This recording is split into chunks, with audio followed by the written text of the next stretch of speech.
Yo guys, Game here and welcome back to another video.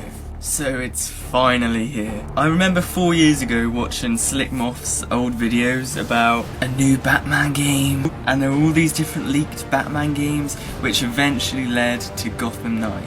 And now that it's finally here, all the WB teasers towards it and all the leaks over the years definitely set high hopes and a lot of hype around this game.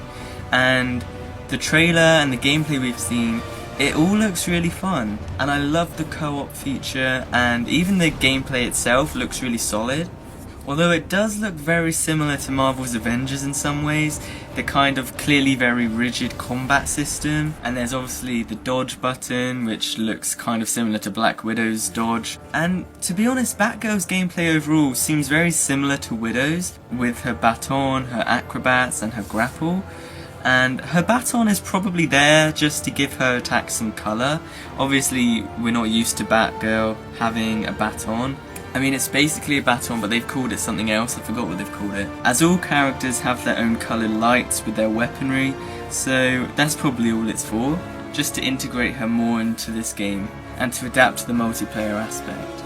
My overall opinion on this game, and I'll get into why I feel this way. I feel like this game is gonna be a better, more refined RPG than Marvel's Avengers. Now, in terms of characters, obviously, for the most of us, Avengers is way ahead, especially with all the upcoming characters that will be added in the future. But here are some huge wins that Gotham Knights has over Marvel's Avengers. First of all, Gotham Knights has a fully open world Gotham. This is open world done right, with an atmospheric, dynamic and interactive Gotham that you and your friend can explore and patrol via a huge range of traversal abilities such as the Bat Cycle, gliding, grappling, teleporting and probably much more.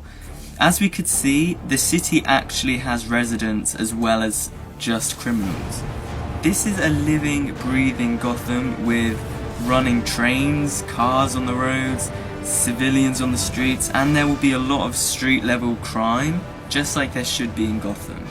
This expansive open world Gotham clearly overthrows the Avengers' explorable war zones and will really help us feel like we are truly in a real Gotham and are saving the city from descent into chaos. Now, another advantage that Gotham Knights has is that there will be suit customization, which I think we kind of saw in the gameplay walkthrough, where the suits were quite a lot different from the actual trailer.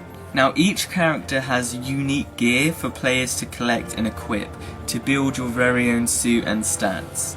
This is a huge bonus for me, which Avengers really missed the mark on. It's something I find really interesting in games, especially like with Injustice 2, and Avengers really just missed the whole point of gear in a way. They emphasised grinding, upgrading and collecting loads of unique gear for each character. They emphasised that quite a lot, but the gear you could collect is near enough inconsequential because all you do is hold L2 to equip the best gear of all your loadout of gear. And you don't even have to read the benefits for each gear piece. As I said, they really emphasised how we could build our own Avengers with unique gear, but made it so gear didn't even affect your look, and you didn't even have to pay any attention towards it. This was a huge missed opportunity for Avengers, but Gotham Knights is embracing this feature to allow players to build their own look for the characters and feel way more involved in the gear system. Another huge factor that makes me think that Gotham Knights is going to be an even better RPG is the environmental design. From what we've seen, it is clear that a lot of effort has went into the environment and atmosphere of each area in the map. This likely makes each mission feel very immersive and allows players to really step into the character's shoes in these environments. Whereas Avengers really lacked this for me, as there were so many huge empty aim labs and long grand corridors, which really felt quite repetitive after a while. I know the beta really only shows a small amount of what we will see, but it's just really not as impressive as this small amount we have seen of Gotham Knights environment. So that's just a few major factors that indicate that Gotham Knights is going to be a really well-rounded game. There are a lot of details in this video that you might not have known, but those small details for me are what are really going to push this game to the top. Now, I do not hate Marvel's Avengers. In fact, I've been waiting for Marvel's Avengers before it was even announced. Obviously, I make so many videos on that game. I love that game. I just think that this game almost kind of innovates where Marvel's Avengers lacks.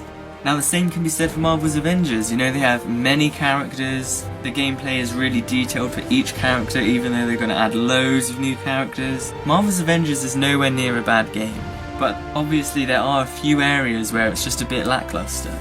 So that's the end of this video, guys. I hope you enjoyed. This was just really a discussion and just pointing out some things you might not know about Gotham Knights. And I just hope that everyone is just as excited as me soon, because I know it's been getting a lot of hate.